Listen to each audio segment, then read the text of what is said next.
I'm Brian McLaren from Marco Island, Florida. I can't remember how many years ago, but it was several years. I was in England at a festival called Greenbelt. And one of the other Americans there was a guy named Mike Yaconelli, who was the founder of something called Youth Specialties.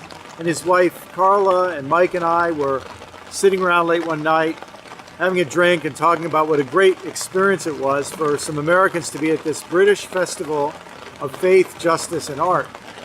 And we said, boy, it would be nice to get something like this going in the States, and we talked about it for a while.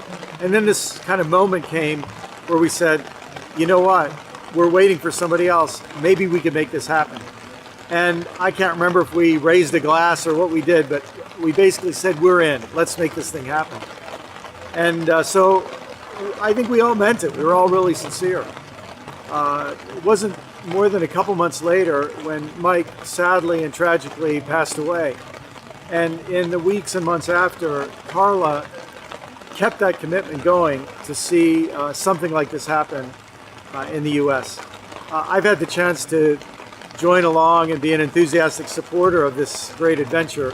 And now to see a dream of something happening here, not just a replication of the Greenbelt Festival in England, but inspired by their example to see something American and something authentic and something that continues to evolve begin here.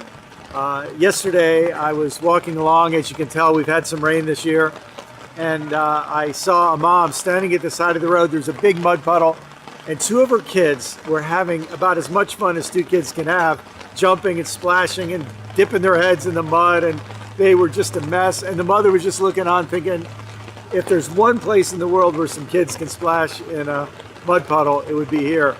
And I kind of think in some way that's kind of what all of us do. We come here and we give ourselves permission to have some fun, to relax, to just be together and be alive. Thanks.